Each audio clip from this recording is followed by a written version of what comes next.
It's a brand new day with Mo and News. It's time to have your say. She's got the scoop, the stories, all the latest trends. Mo's got the news, let's hear it. My dear friends, from politics to showbiz, no story's too small. Mo covers it all. She's got the inside call, her voice so smooth, like honey in the summer sun. With Mo on the mic, you know the news is always fun. Mornings with Mo, the best newsy news in the world. With her style so classic and her stories unfurled. From morning till night, she's got us in the know. Turn on your radio, let Mo's newsy news flow.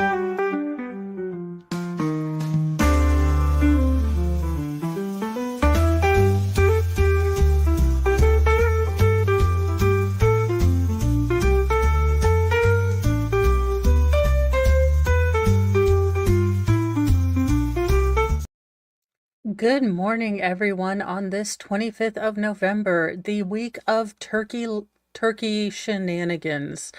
Welcome, everyone. Let's do morning greetings. We've got Wolfram always doing his superhuman Modly Mod duties, as well as being, Darth Wolfram. So thank you so much for taking time out of your evil plotting to do our mod stuff. Welcome, Christine and Tammy Bogard. And let's see, Greedy Bloke, Swifty, Slinky, and everyone. So we have a sad story coming to us first. Chuck Woolery, the host of Wheel of Fortune and Love Connection, has passed away at 83. Welcome, Colorado Mountain Girl. His friend and podcast co-host Mark Young told TMZ that Woolery passed away Saturday at his home in Texas, and he posted about it on X, but no other details were immediately available at this time. Woolery started out in show business as a singer in the orchestral pop band The Avant-Garde, whose most famous song, Naturally Stoned, I'm gonna have to look at that song now, made it to, pop chart, not Pop-Tart, number 40 on the Billboard Hot 100 in 1968. I'm going to have to do some deep research into Naturally Stoned, the Chuck Woolery song. The tune later served as the theme song for his very short-lived game show network reality series in 2003. After the Kentucky native performed Delta Dawn on the Merv Griffin show, Griffin offered him a chance to audition as a host of a new game show he had just developed called Shopper's Bazaar.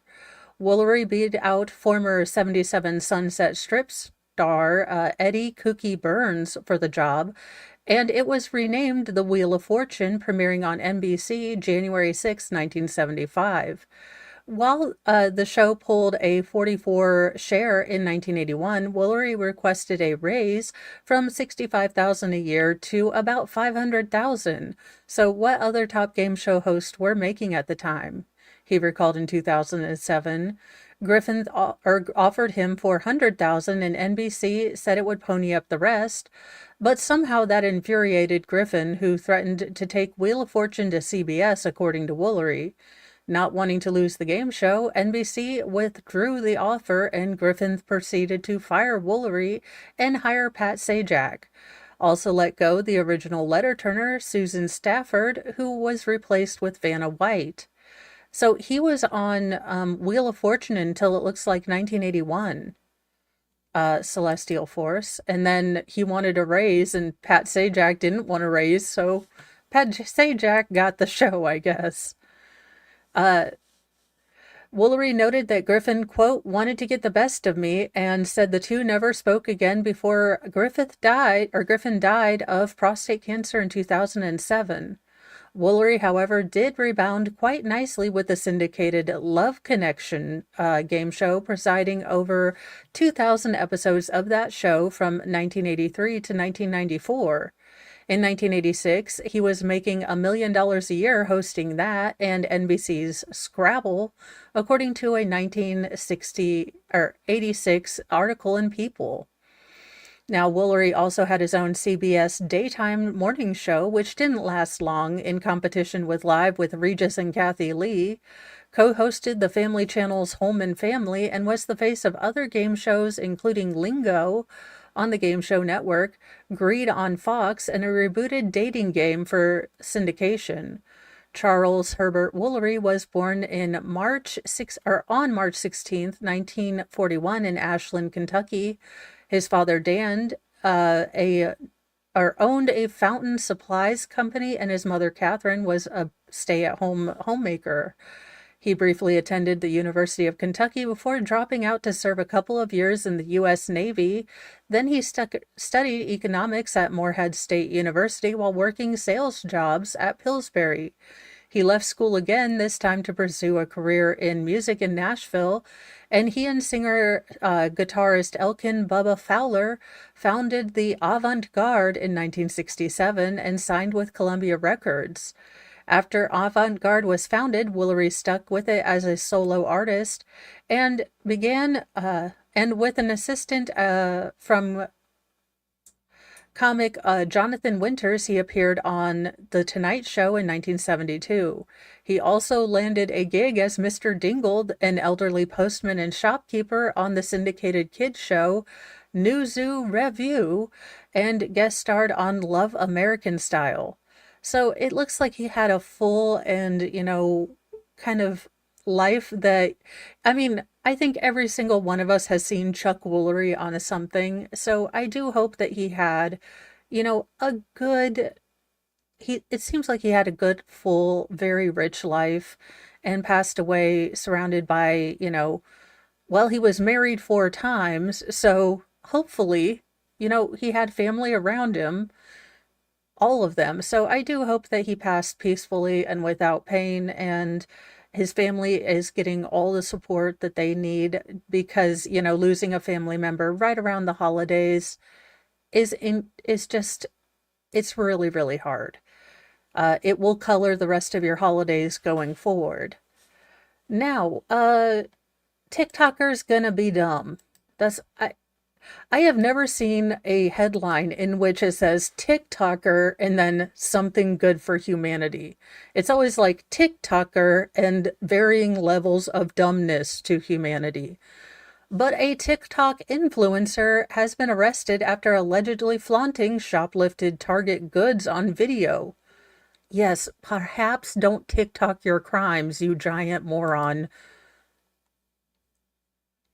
A Florida-based TikTok influencer was arrested after showing off goods that she allegedly shoplifted from her local Target in a video posted to her over 300,000 followers. Marlena Velez, 22, is facing petty theft charges for allegedly stealing more than $500 worth of items from a Target store in Cape Coral on October 30th. According to the Fort Myers News Press.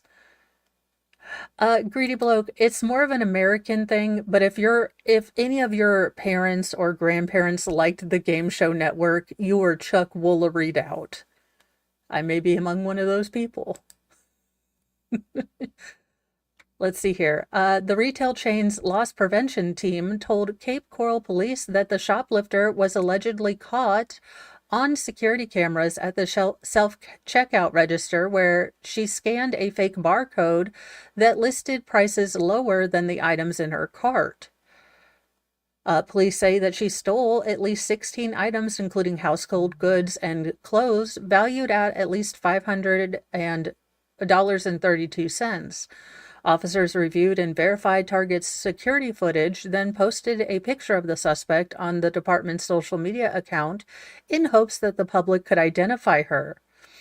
Velez, who posts videos about her life as a mom with 2 kids on TikTok, was then identified as the shoplifter by an anonymous caller claiming to be one of her followers.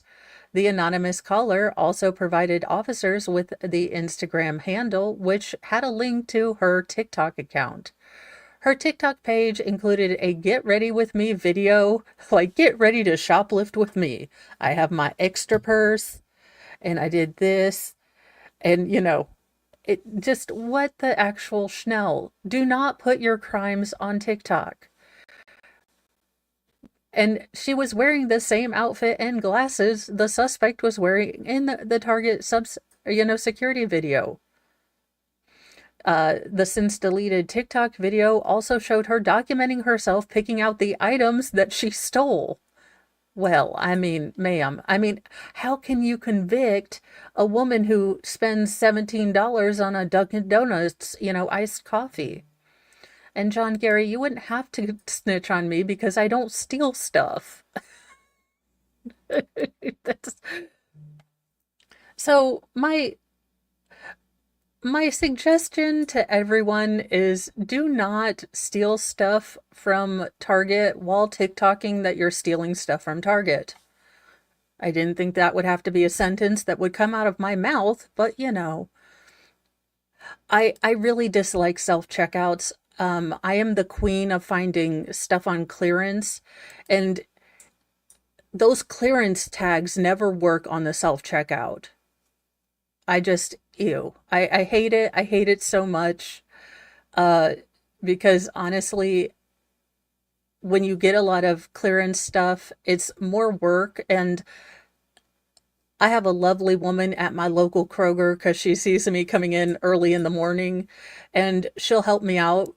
But I shouldn't have to make a worker, who's having to juggle a bunch of, self-checkouts, have to come over to me because I got clearance stuff that never rings up. It's just ridiculous. So looks like we have the ye old mugshot, and good Lord, makeup really is a lie, y'all. Makeup is a lie. I'm not saying she's not a beautiful young lady. She is a beautiful young lady, but wow, that face and this face. I'm gonna need her to teach me how to do some makeup, y'all.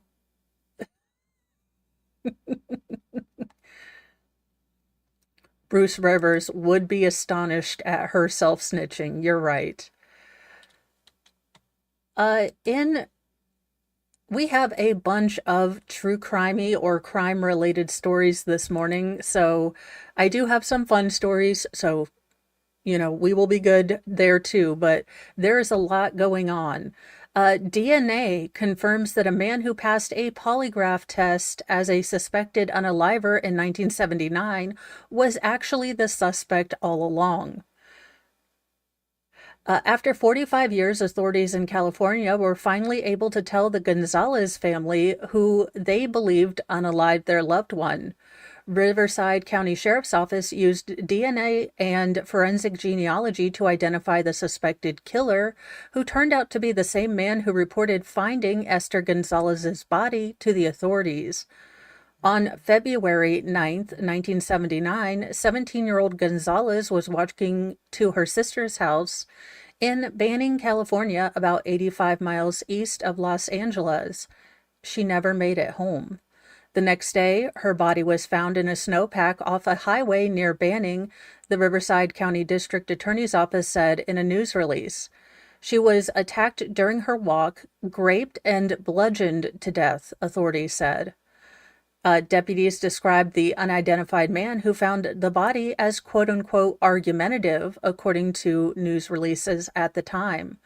The man, later identified as Louis Randolph Randy Williamson, called the sheriff to report a body and said he didn't know whether it was a man or a woman. Williamson was later asked by sheriffs to take part in a polygraph test. The district attorney's office said he agreed to the test and passed, which at that time cleared him of any wrongdoing, according to the release. Nearly 5 decades later, the district attorney's office said the cold case homicide team used forensic genealogy to confirm Williamson is Gonzalez's suspected killer. Forensic genealogy is surging across the country as an investigative tool, to try to solve some of these old cases. Jason Corey, the master investigator for Riverside County Sheriff's Office, said the technique is a tremendous addition to the investigator's toolbox. Quote, I think it will be a great investigative tool moving forward in the future, Corey said. It will help do a lot of good, not only to identify victims, but to help point the investigators in the direction with their investigative leads that will hope to bring, some of these suspects to justice. Even as Gonzalez's case went cold, Riverside County detectives kept searching. The homicide team continued to investigate the case for decades after Gonzalez's death.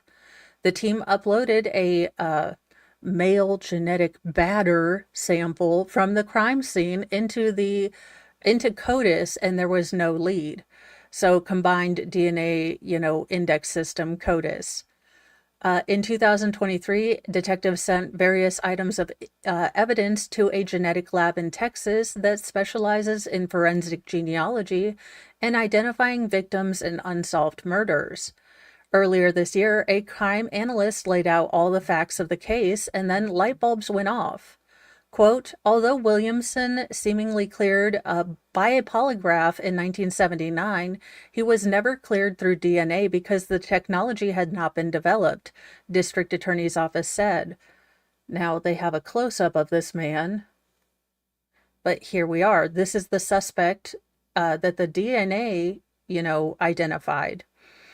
Conducting another polygraph is not an option as Williamson died in Florida in 2014. However, a blood sample had been collected during his autopsy. Authorities in Florida sent the sample to California Department of Justice, which confirmed that Williamson's DNA matched the DNA, semen sample recovered from Gonzalez's body. Corey said this case was in Riverside County's cold case unit since it launched about 5 years ago. Over the years, multiple investigators have worked on the case, but that all came to an end this Wednesday. I can't imagine what this has been like for them, Corey said. That whole family has just been devastated over the years. This is day in and day out kind of thing. I don't think that this is something that ever got easier for them as time went on. I don't know if you can say you're happy that it's done because it's still a terrible tragedy, but I hope that this can bring them some closure. The latest developments in the cold case does bring peace and closure to the Gonzalez family. Esther's older sister, Elizabeth, said she was happy to hear that her sister's suspected unaliver was finally identified. We're very happy that we can have closure finally, Elizabeth Gonzalez, 64, wrote in an email to CNN. We're happy about it, but since the guy has died, a little sad that he won't spend any time for her murder. Esther and Elizabeth grew up in a very close family as they were only 1 year apart in age. Now Esther is remembered by her family for her shy yet funny and mild-mannered personality. She was the fourth out of 7 children. Esther's oldest brother, Eddie, wrote on Facebook, the Gonzalez family would like to thank Riverside County Sheriff's Department on a job well done. After 40 years, the Gonzalez family has closure. I do love this. I do love that we are using this new technology to give families answers and to find people that apparently were able to pass polygraph tests, although polygraphs are kind of about as good at 50-50 as their general thing. So I am glad that they were able to at least give some answers to this family as to whether or not this is closure. There's never closure. The grief stays with you forever. There's always going to be an empty seat at Thanksgiving, at Christmas, for all of these siblings. So whether that's closure or not, I do not know. And, well, look just who is happening to step out of the woodwork after I said, oh my gosh, they're making a new Netflix documentary. John Ramsey has slammed critics of late wife Patsy for putting their daughter JonBenét in beauty pageants. Apparently, that take is totally wrong, according to him. Quote, JonBenét loved doing that stuff, end quote. John Ramsey tells People of beauty pageants. John Ramsey is defending his late wife Patsy after she was criticized by many in the public for putting their young daughter, JonBenét, in beauty pageants. I want to criticize the fact that you named both children after their father. You couldn't have named one Patsy Jr.? the whole making up a name to honor the father thing kind of is weirdly weird to me, but that's an aside. As we all know, Jean Benet 6 was found not alive in her parents' basement the day after Christmas in 1996. She passed away from strangulation and a blow to the skull. She also showed signs of SA. Now, according to John and Patsy, they found a handwritten ransom note, presumably left by the unidentified unaliver who has yet to be identified 30 years later. However, ripples of shock spread from Boulder, Colorado across the nation, and the parents quickly became suspects. Nobody in the Ramsey family has ever been charged in connection with Jean Benet's unaliving, though, so for legal reasons, I do have to put that out there.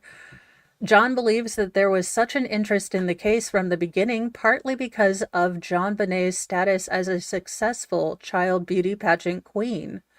He believes the public attention came with critics who believed Patsy, who once competed in the Miss America pageant, was, quote, living vicariously through her daughter, end quote, and he said that idea is totally wrong.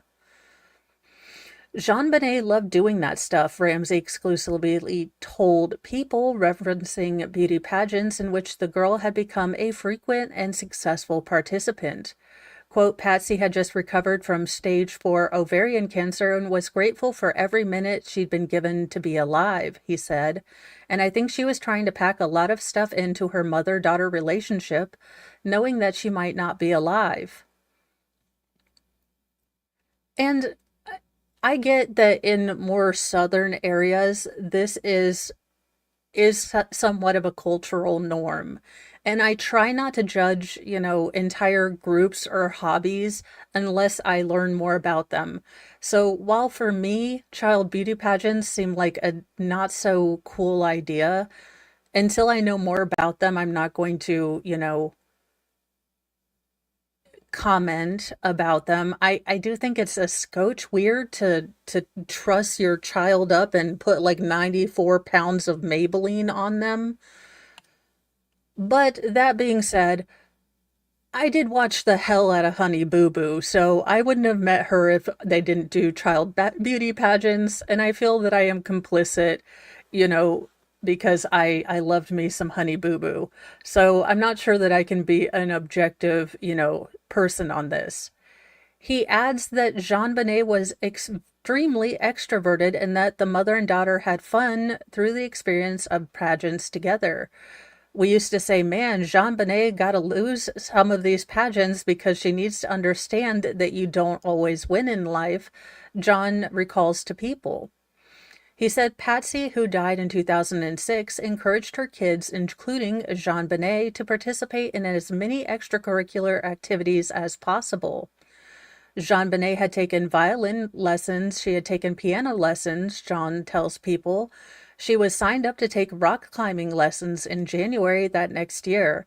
Let them try anything they want. Soccer, zero in on something that they really like, and they really did it. So, I can see him trying to stand up for Patsy and maybe give a different idea, because I think a lot of us judged it on face value. You have this mother who is, let's just say getting a little bit older, and maybe we thought that she wanted to live vicariously. But, John is out there giving his side now, so maybe the truth lies somewhere in the middle. I have no idea. I will be interested to see what these new documentary, mockumentary, whatever things that are coming out, what new spin they put on this, because I think that hopefully there's DNA in this case. Hopefully there is something. I believe that this investigation was botched from the beginning. So hopefully this can be a case that is also solved within my lifetime. If not, I apologize to everyone behind me with St. Peter and the big guy, because I'm going to be asking all the questions about the unsolved unalivings when I get up to the pearly gates. I'm going to be like, okay, JFK, all of them, just every single one, and be like the Menendez brothers. Okay, Delphi. I'm going to have all the questions. So I apologize if I take a long time, in line. This absolute douche canoe. Uh, would Lord Chippy attendants please get to their, positions and make sure you remember your personal protective equipment? We're gonna need some splash pads after this one. Quote, offensive to the court. Judge lambasts repeat drunk driver who killed 4 siblings for accusing the victim's stepfather of running a sex trafficking ring out of a church. Yes, this man who unalived 4 because he decided to drink behind the wheel for the gajillionth time, decided to turn all of his fury on the victim's family.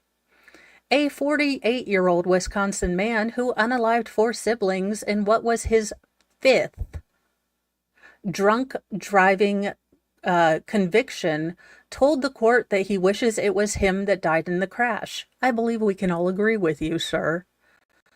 Allegedly in Minecraft. And he prays every day for the victims. But jail calls between the repeat offender and his wife show that his apology may have been an empty one. Waukapa County Judge Raymond Huber Friday sentenced Scott Farmer, 37 and a half years old, to prison with a 342-day credit, court records show. On December 16, 2023, the defendant killed the driver of another vehicle, Daniel Gonzalez, 25, in a headlong collision along Highway 10 in Waiga, along with his brother, Fabian Gonzalez, 23, and their sisters, Lillian Gonzalez, 14, and Daniela Gonzalez, 9. At the time, Farber was driving westbound in the eastbound lane, and an EMT discovered a large bottle of vodka inside his truck. Now, if you're listening to this, and you are, picking up some maybe irritated vibes.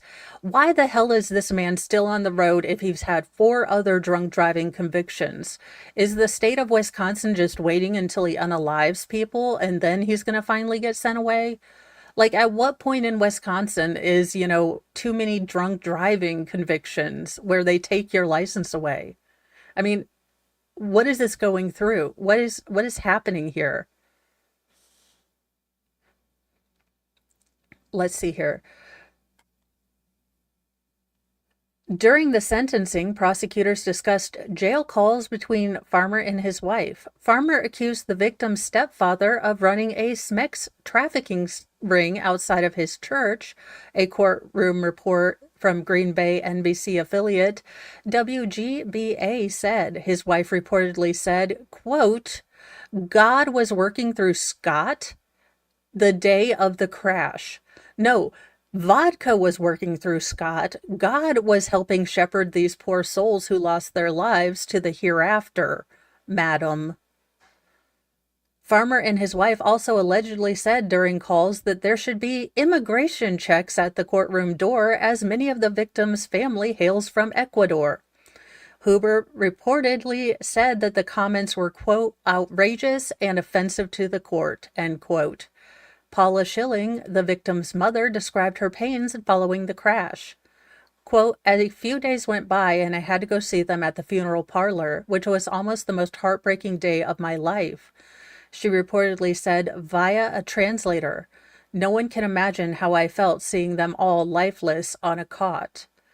As Longtime previously reported, Farmer in August pled no contest to 4 counts of homicide by intoxicated use of a motor vehicle and 1 count of operating a vehicle while intoxicated for the 5th time.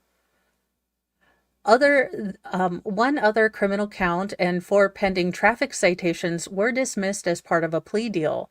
Farmer was originally arrested in December 2023 on 4 counts of homicide by intoxicated use of a motor vehicle and 1 count of operating a vehicle with a revoked license, 1 count of operating a vehicle while intoxicated for the 5th time, possessing open intoxicants in a vehicle, reckless driving, driving the wrong way on a divided highway, and speeding on an expressway. A Facebook page offers numerous commemorations of the slain, and a GoFundMe is soliciting contributions for the family. When questioned about what happened after the crash, Farmer told cops, quote, I just spun out and I didn't hit anyone. He was belligerent towards firefighters and even tried to start fights with hospital staff. Farmer eventually admitted he had, quote, a lot to drink. This douche canoe needs to go to prison and never see the light of day. Just like the Susan Smith trial, he needs to serve a year for every year that he stole from these young adults and these children. No no mercy, no parole. You stole 4 lives, you need to pay for them. And look at those beautiful children. This family lost 4 damn children right after Christmas last year. And thank you, Squab Bob, so much for gifting memberships. And those went to Pamela Oliver, Jen Devika, Devka, Jennifer Thomas, Rachel Chappelle, and Jeffrey Hoffman. I will write up those tags at the end of this. And thank you so much. Welcome to the Church of Mo. We have dark chocolate sarcasm and apparently rage today. Let's see. Well, this chick, who thought it's been 8 years since we saw this chick, try to do the Tim Yu Gone Girl. But it has been 8 years. Sherry Papini was found alive 8 years ago, and her husband says that he sensed something was off as soon as he saw her face. The California mother of 2 eventually admitted to fabricating her November 2016 abduction and pled guilty to multiple felony charges. But on November 2nd, 2016, Sherry Papini, then a 34-year-old mother of 2, claimed to have been a victim of a violent abduction after going on her morning jog in Redding, California. Her husband, Keith Papini, reported his wife missing after that evening when he came home to find she wasn't there and had not picked up their children from daycare. After more than 3 weeks missing and an extensive search, a motorist spotted Sherry on Thanksgiving morning walking along the side of the road in Yolo County, California, about 150 miles from where she disappeared, and alerted authorities. She looked malnourished and badly, laid hands on. Sherry told the police that she was abducted by force multiplier point by 2 Hispanic women in a dark SUV, and that the women tortured her and branded her skin. When Keith received news that she was found alive, he rushed to Woodland, California hospital to see her. Quote, as soon as I saw her face, the way she looked up at me in that moment, I just felt, this is fake, this is not real, end quote, Keith previously told People. Sunday, November 24th marks 8 years since the day Sherry Papini was found. After several years of investigation, the truth about her purported abduction was revealed, and Sherry eventually admitted she had made the entire story up. Despite his initial gut feeling, Keith, who helped the authorities in the investigation, stood by his wife for years, believing that she had been taken against her will. Quote, I was trying to constantly solve the case, Keith told People in June 2024. I was reaching out to the FBI. Every time she would tell me something, I was writing it down or trying to find a picture of it that I could give to the FBI. However, the case seemed to be going cold with no leads on the suspect who Sherry said abducted and tortured her. During the investigation into her disappearance, investigators began poking holes in her claims. Authorities learned that during 22 days that she was missing, Sherry was willingly at the Costa Mesa, California, home of her ex-boyfriend. Well, I mean, maybe her abductors let her go see her old flame. Like, look, I know we've abducted you, I know we've tortured you, and now you have to spend time with your ex-boyfriend. I'd be like, pass, please. I'll take the torture. Sherry was arrested in March 2022 in connection with the hoax. After Sherry's arrest, Keith told police that he was blindsided and in shock. Okay, sir, you can't say that I looked at my wife's eyes when she was first found and I knew it was all BS, and then tell the police years later, I'm blindsided. This is what we call, 2020 hindsight bias. Basically, it sucks when you're lied to and you believe those lies by maybe a not so credible person, but you love them. And no one wants to look like an idiot, but sir, you can't have these two things do not make sense. You can't say, oh, the moment I saw her that day when she was done found, I knew she was a lying liar who lied, Jezebel.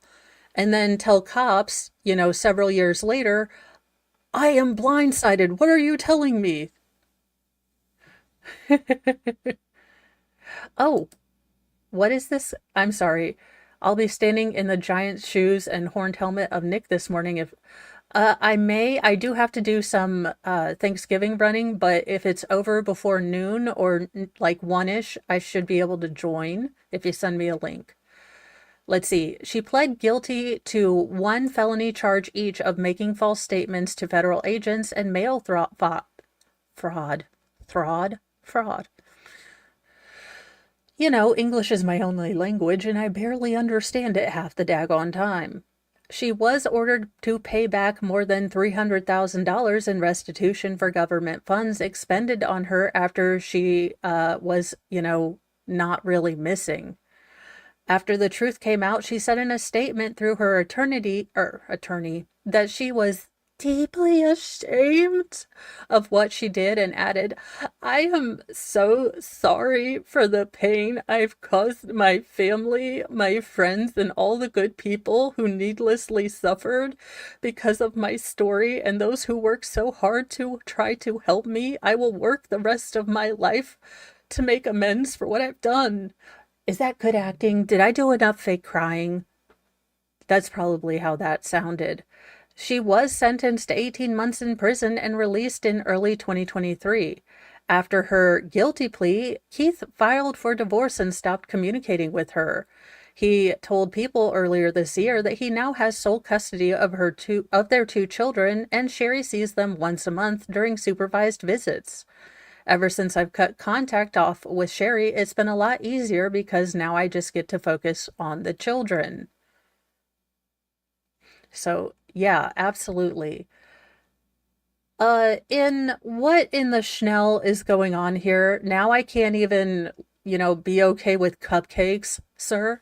As a fluffy who's deflating, you have grossified the sanctity of cupcakes, and that is a felony offense. Aggravated felony carbohydrate destruction. Pervert pleas to sick cupcake contamination. On November 19th, a Colorado pervert has pled guilty to and is scheduled to be sentenced Friday for a vile act that involved a bodily fluid and cupcakes consumed by guests attending a child's birthday party. Stephen Metzala, 32, who worked at a Safeway supermarket, recently copped to attempting to commit SA on a child, a felony, and a pair of misdemeanor indecent exposure charges. According to the plea agreement, Metzala will serve 2 years in jail and be placed on a 10-year SA intensive supervision, probation. He's going to be on a list. Seen at the right, Metzala, who will be barred from having contact with anyone under the age of 18, has been locked up since his arrest earlier this year for repeatedly tubining outside coffee shops in Loveland and Fort Collins.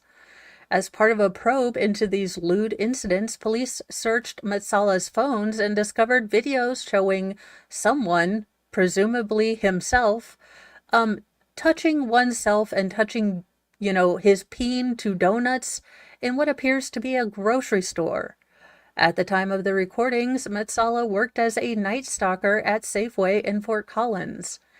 As detailed in a court filing, investigators said food items came into contact with Metzala's, fluid and bait and tackle, to include strawberries, donuts, cupcakes, and a large bucket of commercial pastry frosting.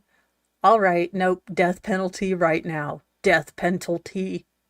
That is unauthorized contamination of freaking carbohydrates, and as your future empress and ruler along with Baker, that's a hell no from me. In one video, Metsala touches his wang and, chokes one out, allegedly, on a batch of 12 cupcakes that were ordered by a woman for her son's birthday party. On a label affixed to the cupcake container, a store employee had written, "Add Super Mario toys if we have." A Safeway manager who was shown in video images said he believed that Metsala's clips were recorded in the bakery and freezer sections of the Fort Collins store. The female that had ordered a total of 24 cupcakes, which were consumed at a party attended by 16 children and several adults, Metsala was charged with 16 counts of attempted SA on a child, since the cupcake special order requested sprinkles and Super Mario toys to be included to show that the order was likely intended for children. Upon discovering his videos, detectives worked to contact families of multiple children who ate the cupcakes. At the time of his arrest, Metsala was already a offender for installing hidden cameras in women's restrooms in a California church.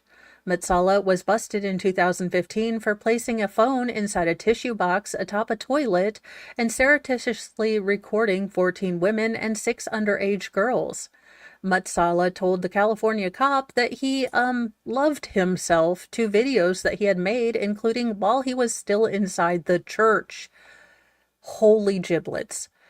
I will probably save this to look up the, because generally Smoking Gun has the actual court documents. So we will be going through these court documents because holy flageetus, what is wrong with people?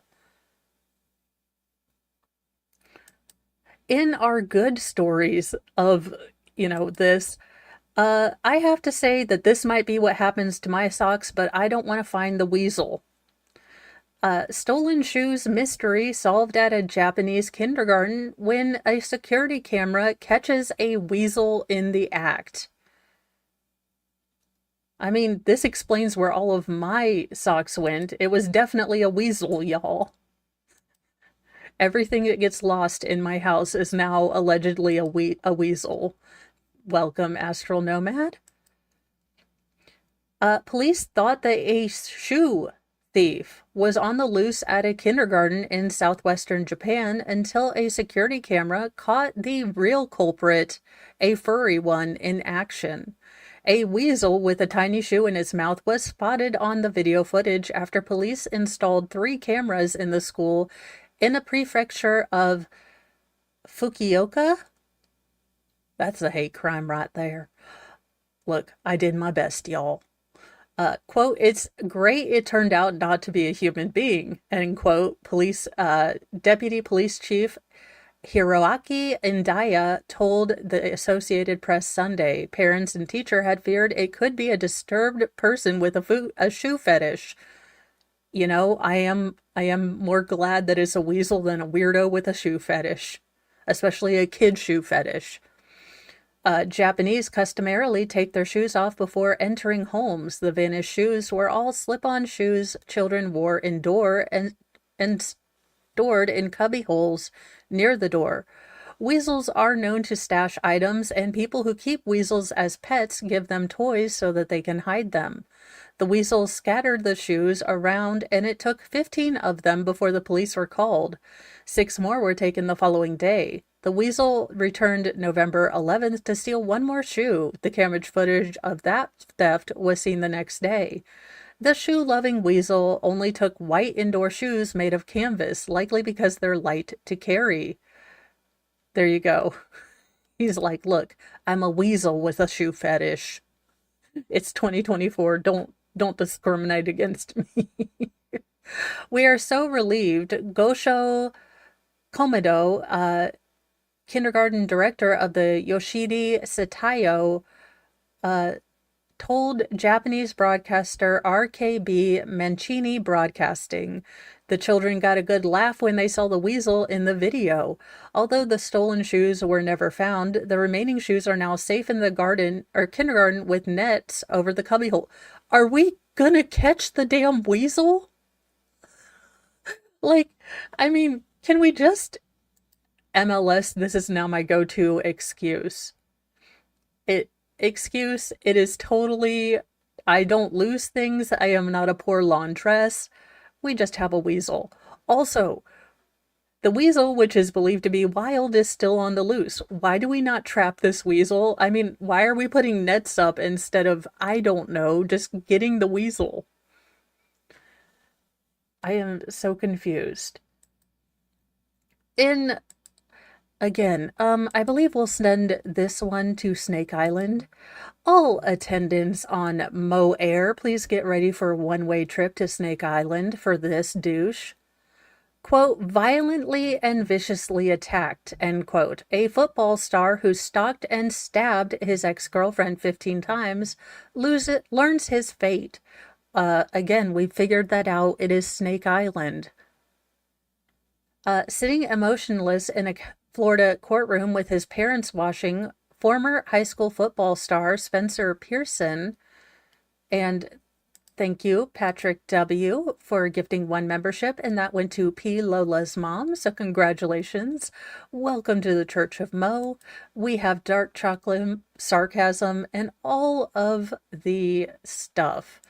Unhung Hero, I'm not going to read that. Thank you so much for your super chat, though, because gross. Now I'm never going to be able to get, bakery made cupcakes. I'm going to have to go with Little Debbie's. Like, I need a Little Debbie ever. That's the problem. Let's see here. Spencer Pearson, thank you, MLS, for being a member for 1 month. But yes, you have known me and you have supported my channel under your other channel. So yes, you have known me forever. In fact, MLS gave me the encouragement and support to start this channel. So if anything, he plucked me out of chat because I was a goofball and he thought, you have a lot of personality. Why don't you do, a stream? And I thought, this is gonna be terrible. But he was right, and this is totally fun. So thanks for giving me that, push to do these things. Let's see here. So Spencer Peterson was handed a life sentence on Friday for, stabulating his ex-girlfriend in 2023. Thank you, MLS. Mo needs to be on YouTube. Yes, I do. My husband thanks you, MLS, for getting him out of all the court TV talk. Because he was so glad. He's like, you found weird people that like trials too, so I never have to talk about this.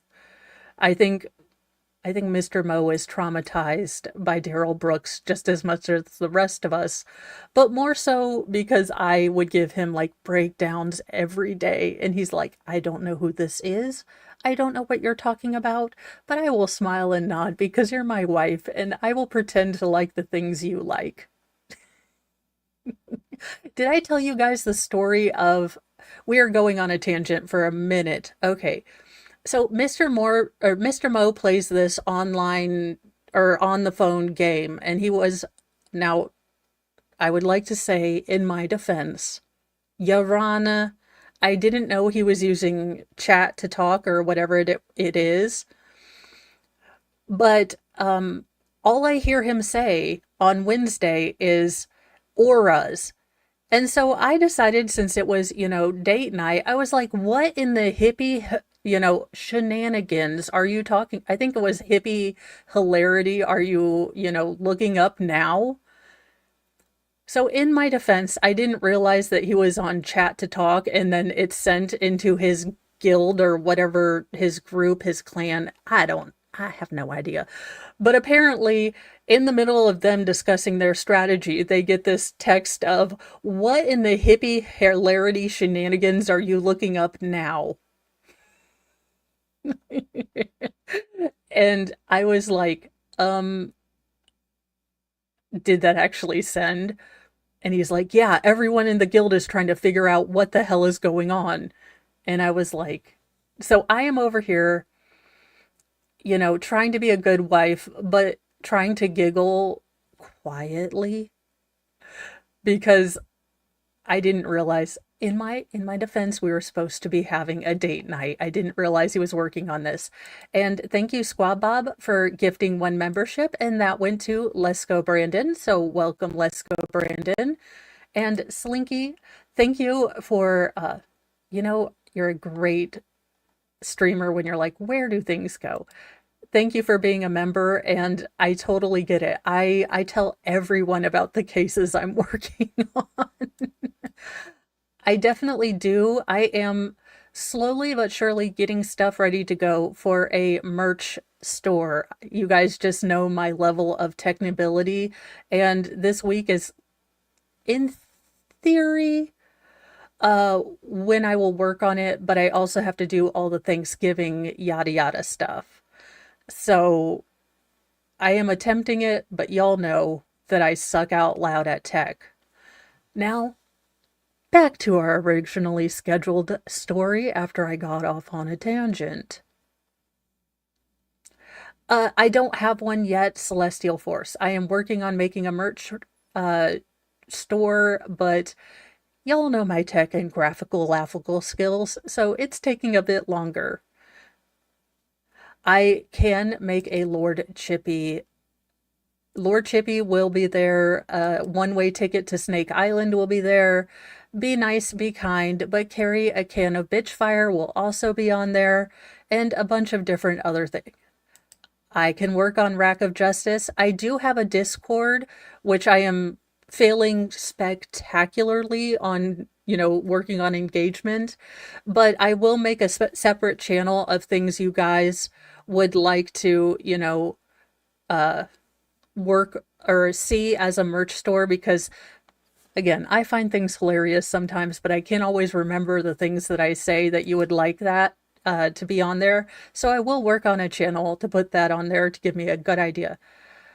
Tammy, what is the matter? I don't know what's going on. If you would like to directly message me, then we can, try to work something out, but I'm not sure what is going on. I don't always get a chance to pay attention to chat when I'm reading articles, but I will. Yes. You could definitely distract me. You all know I have ADHD and glitter distracts me. But let's get back to the story. This monster has been adjudicated guilty of, slicing and stabbing his girlfriend, leaving her paralyzed before trying to slice his own neck. So this was that particular case. Quote, this court does not impose a sentence based on vengeance, said St. Johns County Circuit Court Judge R. Lee Smith.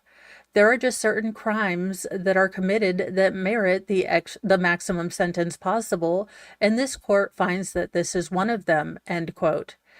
Smith's sentence was delivered in a packed St. Johns County courtroom after Peterson, 20, pled guilty to attempted first-degree unaliving with a weapon, aggravated battery causing serious bodily injury with a weapon in July. Pearson's ex-girlfriend, Madison Schmeetz, 17, was left paralyzed and dependent on a cane to walk as a result of his brutal assault after suffering injuries to her spinal cord. A GoFundMe created for her last year described the teen as a rising senior at Ponte Verde High School and a star softball player. Her mother, Jackie Rogue, was also stabbed by Pearson and was a bystander, as was a bystander who intervened. Rogue reportedly filed a criminal complaint against him for stalking and harassment less than 1 week before the nearly fatal onslaught. Pearson had also tried taking his own life only weeks previous, according to Smith, but he was stopped by his ex-girlfriend. Quote, this defendant launched a vicious attack on a 17-year-old girl who had done nothing but show him love and only weeks earlier had done her part to try to save his life when he attempted self-deletion. And the judge said the same person who had tried to save his life, he violently and viciously attacked. Pearson's age, mental health, and lack of a criminal history were all cited by his own defense team as reasons for Smith to go below the minimal sentencing for his crimes. But the judge ultimately refused. Quote, I have considered the mitigating circumstances that have been well presented by the defense in this case. This court has carefully thought and weighed the considered your client's age, his lack of prior criminal history, and the fact that he was suffering from clearly a depressive state of mind when this happened at his age. But the crime that was committed, the impact that this crime has had, it just far outweighs any of the mitigation that the court has considered, end quote. While reading his decision out loud, Pearson's parents could be heard gasping and sobbing from the courtroom gallery, with his father shouting, "Oh God," repeatedly. Pearson, who did not appear to cry, was allowed to hug and say goodbye to them. And thank you, Squab Bob, for 5 more memberships. And those went to Bad Idea Bear, Warrior Biatch, love that name, Heather Dunlop, Lynette Porter, and Tracy Fagan. If I mispronounce any of those names, let me know. I will try to work on it for next time. And I will be writing out my tags at the end of this stream.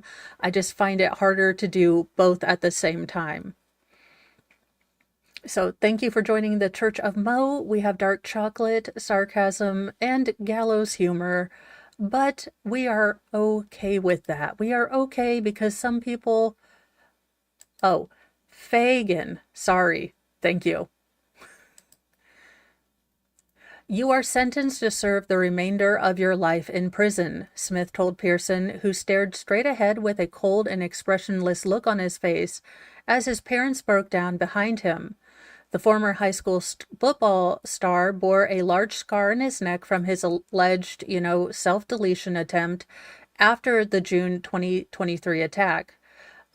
Schmitz spoke at the sentencing saying, quote, I've thought about this day, this moment, this statement for the last 538 days, living in true torment, end quote. According to Pearson's arrest warrant, Schmitz and her mother met up with friends at Mr. Chubby's Wings. Mr. Chubby's Wings is actual restaurant thing. I am not mature enough to go to Mr. Chubby's Wing because I'd just be giggling the whole time. In Ponte Verde Beach on June 3rd, 2023. Once seated, they noticed that Pearson, who was allegedly stalking and harassing, his ex-girlfriend after the breakup, was sitting at a nearby table. The mother and daughter chose to leave the restaurant, but Pearson followed them out into the parking lot, then charged at his ex-girlfriend. Quote, the defendant held the juvenile victim with one arm and stabbed her approximately 15 times, end quote, a witness told investigators.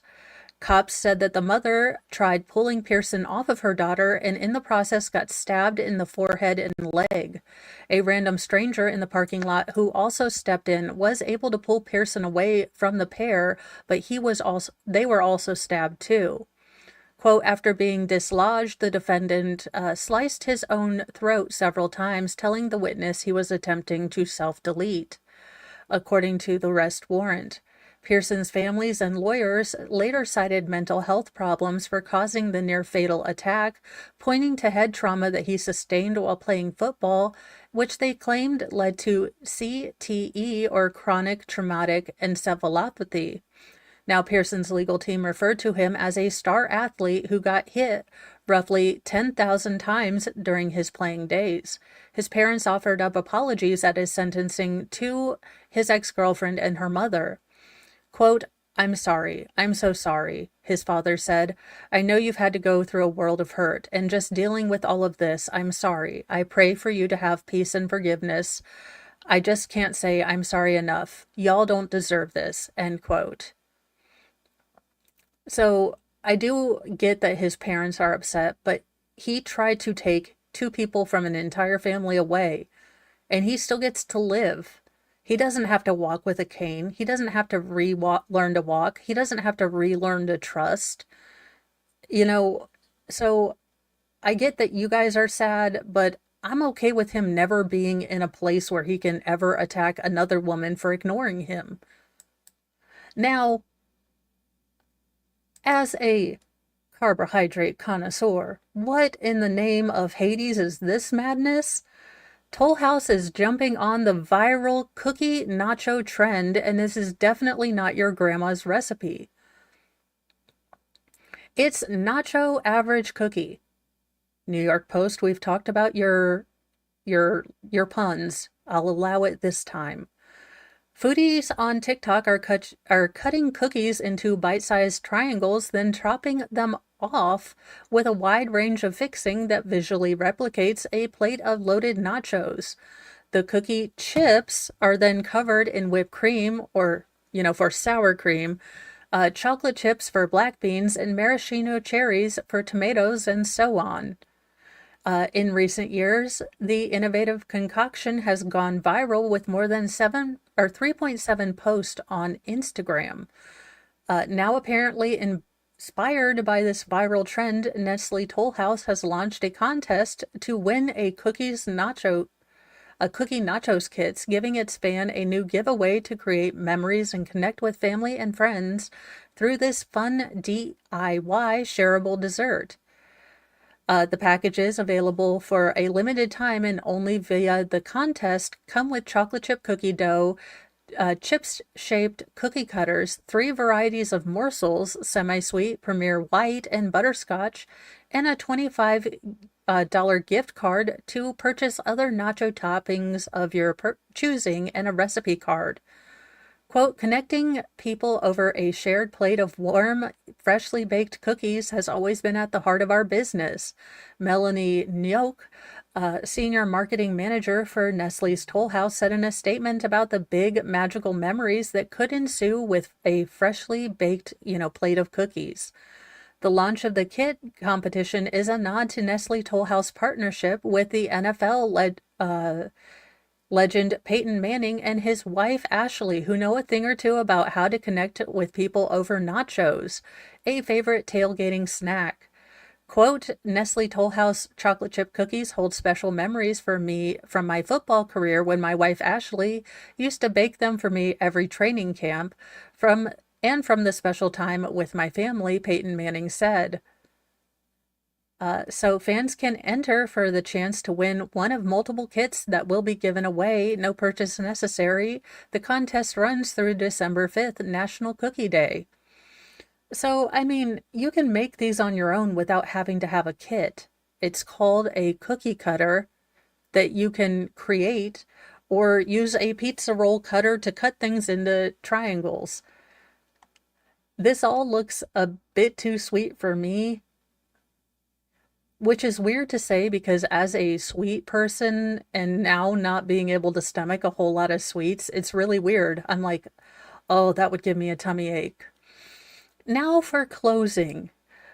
So, I don't know if this has happened to any one of you, but if you have had, certain times where you used to be bigger and then you deflate slightly, I need help from the local seamstresses in my chat. The skirt company that I always go to generally has a drawstring waistband, so I can continue to buy them a size or two too big so that they're not going to be restrictive on my leg. Well, the new longer skirt that they push for winter only has an elastic waistband. Now, to say that I have experienced with these Janet Jackson-like wardrobe malfunctions is an understatement. So, if any seamstresses are out there, can I simply cut the waistband, cut the elastic, and sew it slightly smaller?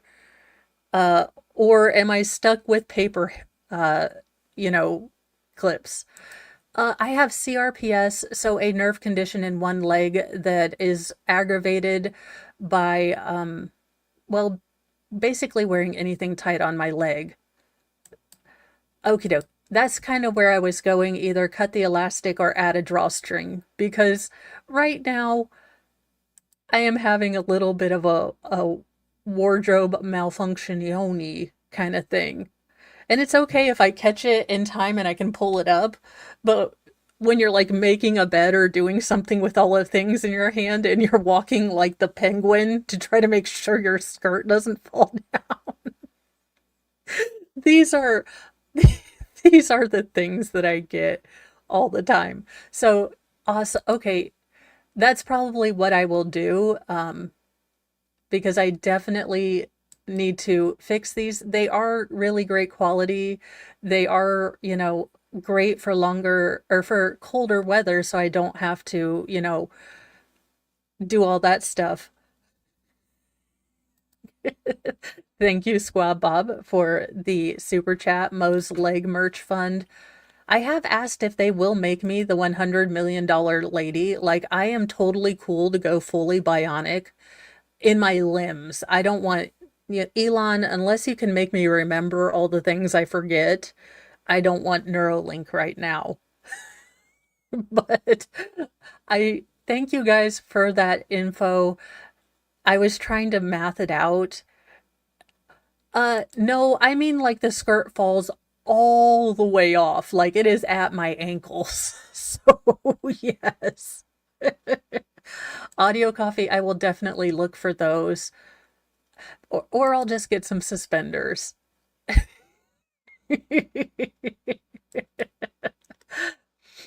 So, but if you are in the market for a longer midi skirt that does have kind of shorts under them so you don't have the chub rub, Mod Sportswear is great. Um, if you need a fairly comfortable but, easy to wear kind of skirt, I'm not sponsored, but it is nice and they're almost exclusively the only thing I buy because they are comfy. On another note, Mr. Mo has stepped in and he is now my guardian ad sizem, because he realized when I bought these, he's like, you realize you've gone down a size. So you technically bought, uh, you know, 2 sizes too big. This is your problem. And I was like, you're right. So now, before I buy any more clothes, Mr. Mo is going to look through them and go one size down because I am no longer able to figure out what size I am. He's like, no, no, if you want clothes to look tighter, you're buying the same size. So this can either go really good or really, really bad. But thank you guys so much for the advice. MLS, I will check who is going live and redirect you there, because I forgot to do that earlier. I am a professional. Ish. Always ish. So we have choices. It looks like I am going to be sending you guys to the YSL closing arguments. Uh, it looks like Legal Vices is also live, but he is doing the Leilani trial. And honestly, maybe it's just me, y'all, but I can't do another kid trial right now. So, Fundian, that is my next thought.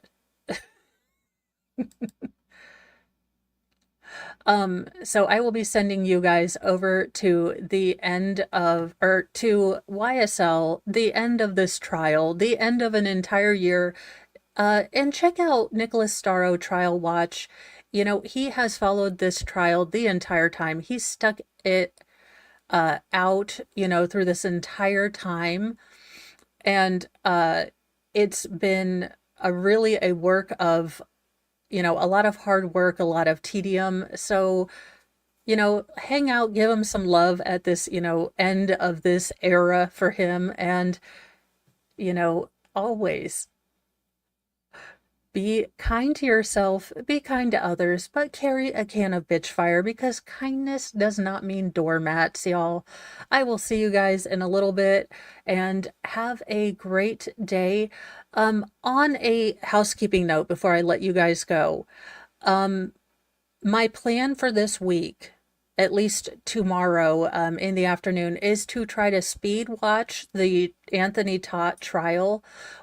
To tie it in kind of with Legal Shenanigans Theater. So we will be going over a lot of what we see in trial on Legal Shenanigans Theater. But to give you guys a kind of idea of what the trial was, it was a 4-day trial. So I will probably be on sometime during this week, doing the speed run of that trial and finishing up next week, and maybe have some familiar faces pop up. I will see you guys in a little bit. Have a great day, and thank you all so much for your support and joining me as I go through the crazy shenanigans that the interwebs can provide us for news content. Bye, you guys.